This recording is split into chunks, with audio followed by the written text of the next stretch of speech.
Hariom. As you know that we have already completed the first chapter of NCERT physics, that is electric charges and fields. So now let us discuss the NCERT solutions of that chapter. So in the first question, it is given that we have two charges, 2 into 10 to the power minus 7 coulomb and 3 into 10 to the power minus 7 coulomb, which are separated by a distance of 30 centimeter, and this setup is kept in air. Now air means we can use epsilon naught. So we have to calculate the force between these two charges. It's very straightforward question. How do we calculate the force? We use Coulomb's law. So let's find force. So F equals to, the formula is 1 by 4 pi epsilon naught Q1 Q2 by R square. 1 by 4 pi epsilon naught. I have used epsilon naught because we are taking the system to be in air, and this value is 9 into 10 to the power 9. Epsilon naught has a value of 8.85 into 10 to the power minus 12 something like that. But if you put that value, then you will get this much, 9 into 10 to the power 9. So wherever you have 1 by 4 pi epsilon naught, it's better to use directly 9 into 10 to the power 9 into Q1 is 2 into 10 to the power minus 7 coulomb. Q2 is 3 into 10 to the power minus 7 coulomb by distance between them is 30 centimeter, which is 30 by 100 meter and whole square. Let's not write meter. And since we are calculating force, so its unit will be Newton. So this becomes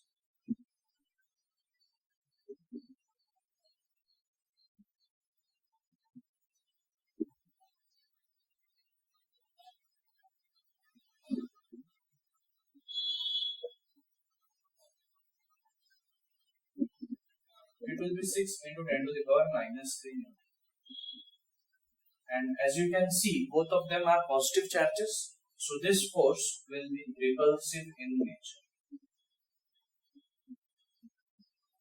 We can also verify that since the magnitude is plus, it's repulsive. Alright? Now in the second question, it is given that we have Q1 0.4 microcoulomb, Q2 minus 0.8 microcoulomb, and force on the first charge due to stoop is this much. So we have to calculate the distance between them, and we have to calculate if force on 1 due to 2 is this much, what will be force on 2 due to 1? So indirectly F12 is given to us to be 0.2 Newton. We want to find F21. F12 means force on 1 due to 2. F21 means force on 2 due to 1. So before that, let's solve the first one.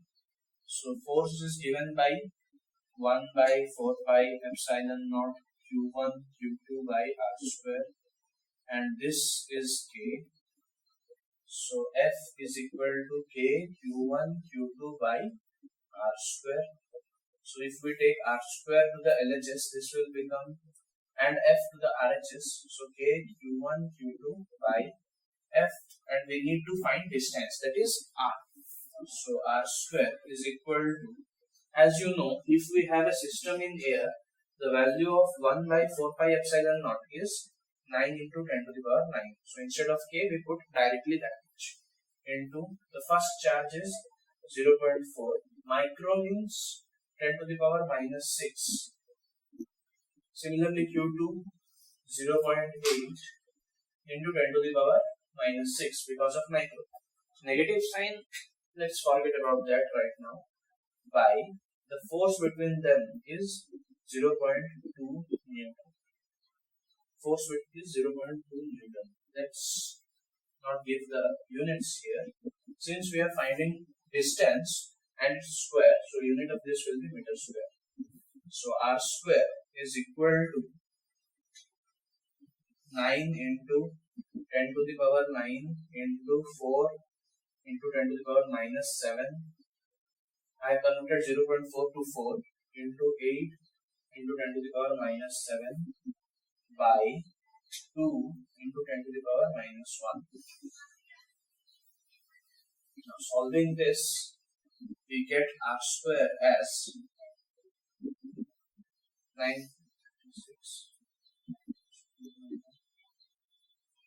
144 into 10 to the power minus 4.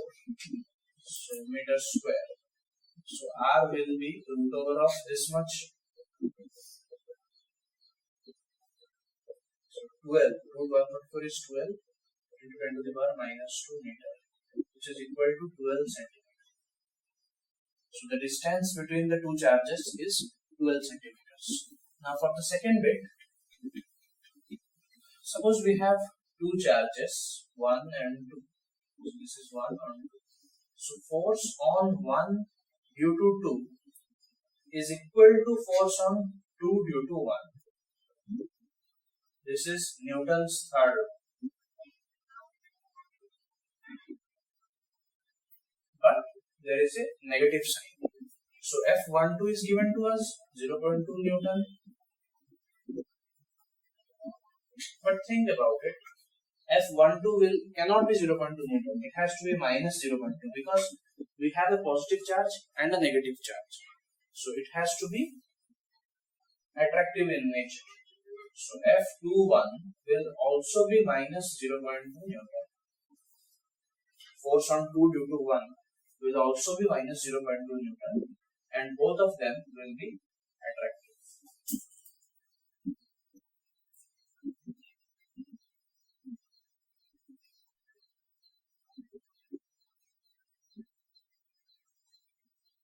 So this means that if we have charge 1 and charge 2, so force on 1 due to 2 is 0.2 Newton. That means 2 will be attracting the first charge with a force of 0.2 Newton, and force on 2 due to 1 will also be 0.2 Newton and attracting in nature. The force is attractive in nature. That's why we are getting a negative signal. Alright. Now let us proceed to the next question. In question 3, it is given that we have a quantity which is defined like this: K E square by G ME MP. So K means that 1 by 4 pi epsilon naught. E is the charge of an electron. G is the universal gravitational constant. ME is mass of electron. MP is mass of a proton. We have to show that it is dimensionless. So how to show dimensionless? If any quantity does not have a unit, if it is unitless, we can say that it is dimensionless. So let's show this is unitless. So K E square by G ME MP. What is the unit of K? The unit of K is Newton meter square per coulomb square into the unit of E. E is coulomb. So coulomb into coulomb, because there is E square whole divided by unit of G is Newton meter square per kg square. Mass of electron is kg. Mass of proton is kg. Now you can see this is Newton meter square per coulomb square into coulomb whole divided by Newton meter square per kg square kg into kg. So kg square will cancel with this. Coulomb will cancel with this. Newton meter square will cancel. So no units. Hence we can say that this quantity is dimensionless. In the next part of this question, it has asked us to find the value of this. So now we have to find its value.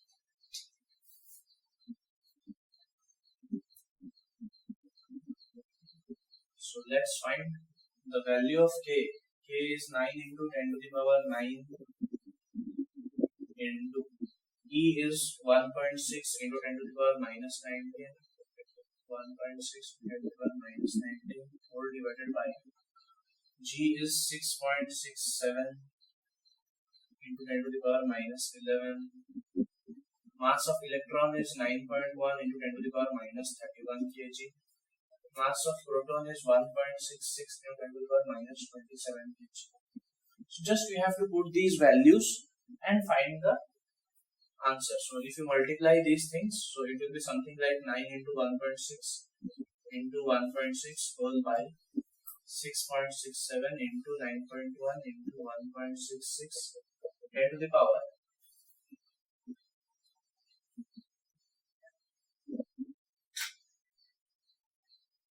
40. So this will come out to be, so which we will get something around 0.228 whatever it may be into 10 to the power 40. So we can round this up to 0.23 into 10 to the power 40 or 2.3 into 10 to the power 39. Now what does this represent? In order to understand that, let's see something else. Suppose we have two quantities, an electron and a proton, which are separated by some distance. Alright, the charge on an electron is minus E, the charge on a proton is E. So what is the electrostatic force between them?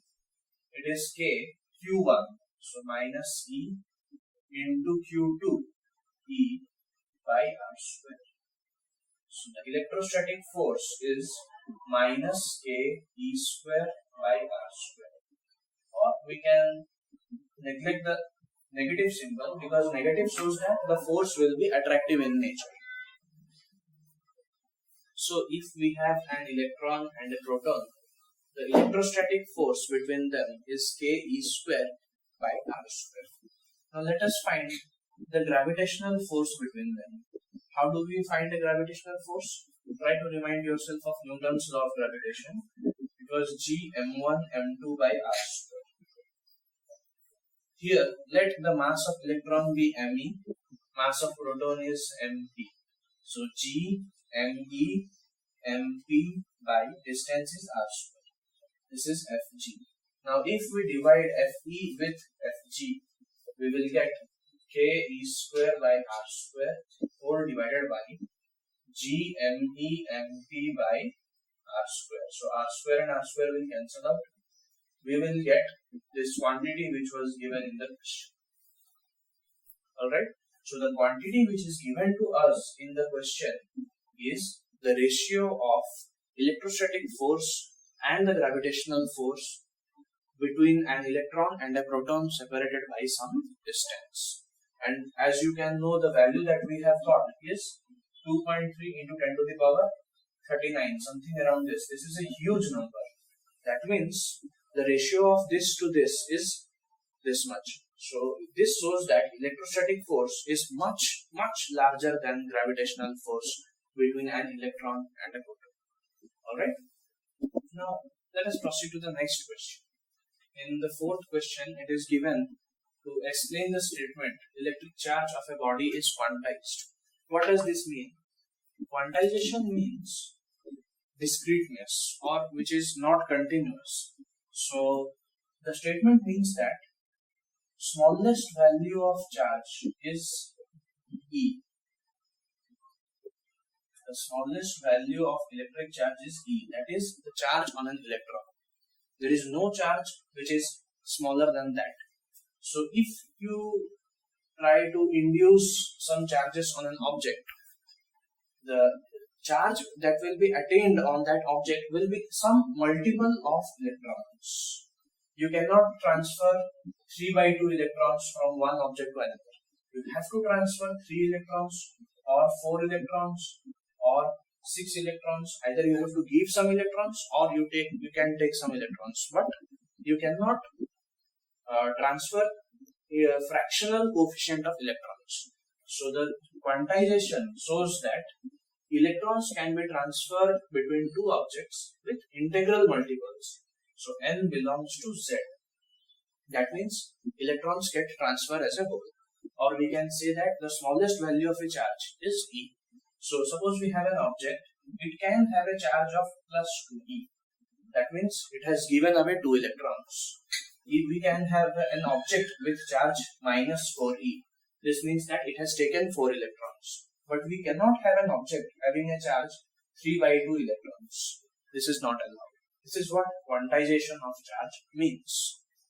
Now in the second part, it has asked that while taking large charges, why don't we use the word quantization? So in order to understand this, suppose we take some points, we take many points and join them.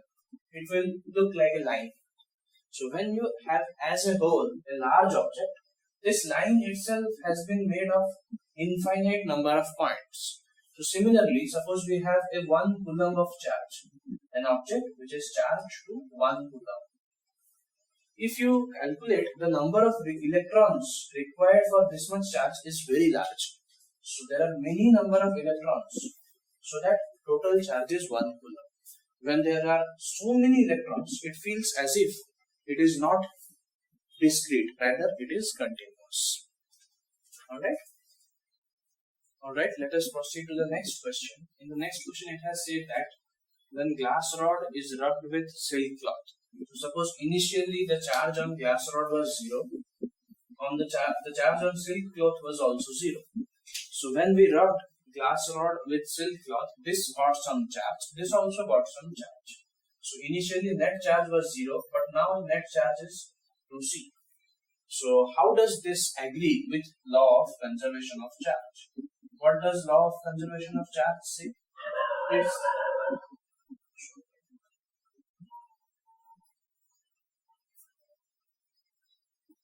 So what does law of conservation of charge say? It says that net initial charge is equal to the net final charge. How does it happen? As you can see, the law of conservation of charge is being violated here. So practically what happens is, when we rub glass rod with silk cloth, charges are produced, but they are in opposite nature. That means one of them gets positively charged, whereas the other one gets negatively charged. Now, what is the net charge now? Plus C minus C is again 0. So net initial charge is same as net final charge.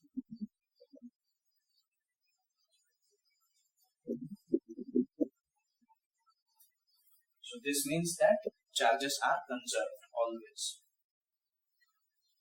Okay, so let us proceed to the next question. In this question, it is given that 4 charges, 2 microcoulomb, minus 5 microcoulomb, 2 microcoulomb and minus 5 microcoulomb are placed on the corners of a square of side 10 centimeter.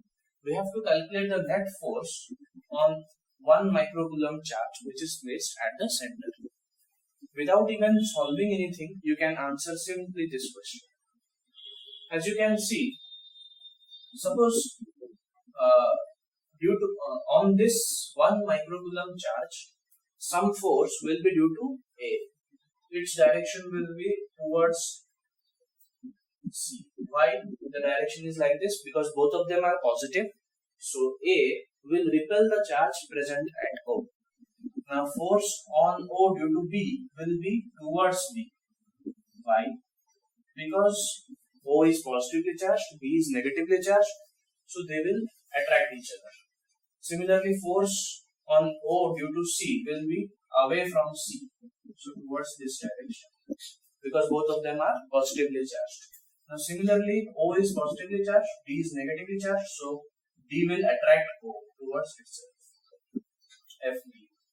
So this is FB. So let's find FA first. The formula that we will be using is F equals to K Q1 Q2 by R2. Alright. So as you know, this is 10 centimeter. This will also be 10 centimeter. So now applying Pythagoras law, BD will be 10 root 2 centimeter. So CD square plus this square whole root over. If BD is 10 root 2, so half of that, that is OD, will be 5 root 2 centimeter. So this is 5 root 2, this is also 5 root 2, this is 5 root 2, everything is 5 root 2. So FA is K, Q1 is 2 microcoulomb, Q2 is 1 microcoulomb by distance between them is 5 root 2 whole square. Alright, now let's find FC. FC will be K. FC is the force between O and C. So K, Q1 is 2 microcoulomb, Q2 is 1 microcoulomb by this distance is 5 root 2 whole square. Now as you can see, FA and FC are exactly same. Everything, both of them are same, but they are in opposite direction. So what will happen? They will cancel each other. You can understand this in such a way that if there is an object and one is pushing that object with 5 Newton and another one is pulling the same object with 5 Newton, what will happen? Net force will become 0. Similarly, both of them will have cancelled. Now we only have FB and FD. Now let's do that. So FB will be K, Q1 is minus 5 microcoulomb, Q2 is 1 microcoulomb by distance is 5 root 2 whole square. Similarly, FD is K, Q1 is minus 5 microcoulomb, Q2 is 1 microcoulomb, distance is 5 root 2 whole square. Once again, here also you can see that K, it's same, everything is exactly same. So FB and FD are same and oppositely directed. So they will also cancel each other. Hence now net force on the point which is at O is 0. So F net is equal to 0. Alright. Now let us come to the next question. The next question, it has asked that an electric field line is a continuous curve. Why? Suppose we have a positive charge and a negative charge. Electric field lines are continuous, means they originate in the positive charge and terminate at the negative charge. The field lines are something like this. Alright, so why we don't have any breaks like this? Why are there no breaks like this? So for that we have to understand the physical significance of field lines.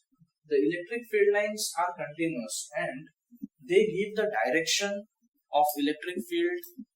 The tangent at any point gives the direction of the electric field at that point. Or we can say that if we take a very small unit positive charge, unit means magnitude of 1.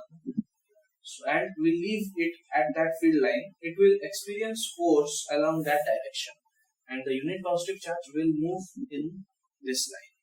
So when it is moving, suppose at this point, just before the break, we know that it will move towards this direction and after the break, it continues in that direction. But in the break, when it is in this point or when it is at this point, where will it go? It has no direction. So it can move anywhere. When it is at this point, it can move anywhere. It can go anywhere. But it reappears here. So it feels as if this is kind of absurd or we cannot accept this definition. So that's why electric field lines are assumed to be continuous. Because the force that an unit positive charge will experience has to be continuous. Alright. Now let us proceed to the next part of that same question. It has asked why two field lines never cross each other. As we have already seen that suppose this is a field line, taking any point, if we draw a tangent, it will give the direction of the electric field. So suppose two field lines cross each other. Now at this point, we will have two directions, one along this and one along this. And for a given object, two directions are never allowed. The object cannot move in two directions simultaneously. So we should have only one direction. This is the reason why only one direction is allowed and why two field lines cannot cross each other. Alright. Okay. So now coming to the next question. It is given that we have two charges QA and QB of 3 microcoulomb and minus 3 microcoulomb each which are separated by a distance of 20 centimeter in vacuum. We want to calculate the net electric field at O. So for that, first we have to calculate electric field due to A, so EA, which will be towards right. Why? Because this is a positive charge, so electric field will be away from that. And we have to calculate EB, which will be also towards right. Why? B is negative charge, so field lines will be entering B. So after calculating EA and EB, so net electric field will be EA plus EB. Alright, before that let's first calculate EA and EB.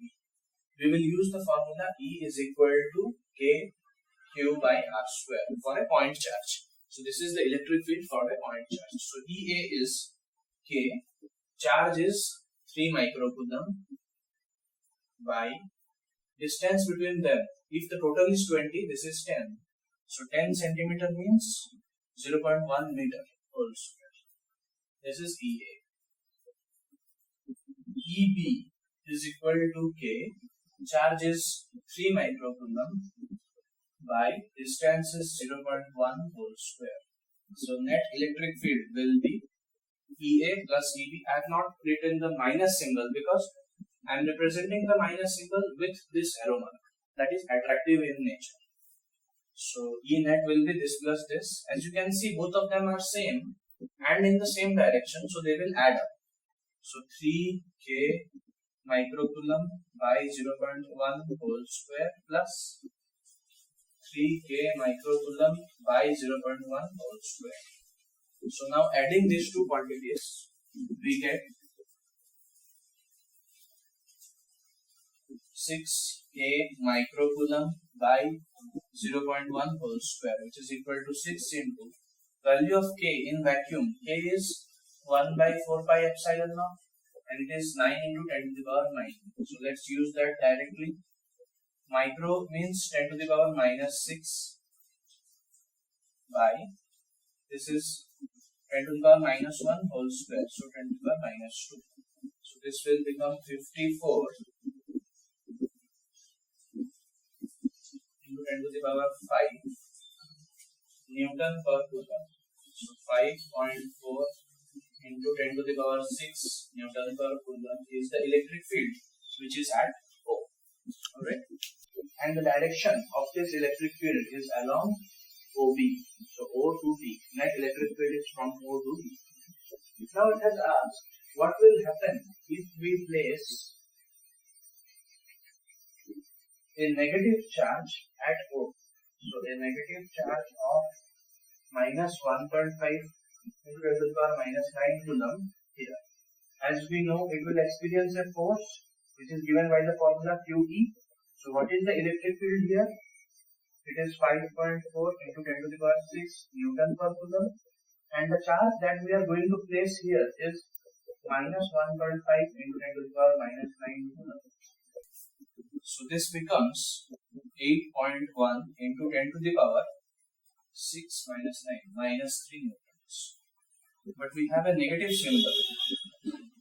So the negative symbol shows that electric field was towards O to B, but if we place a negative charge here, it will experience a force from O to A, and that force, so this is from O to A, and the value of that force is 8.1 into 10 to the power minus 3 Newton. So let's stop here today. In the next video, we will do the remaining questions. So, thank you.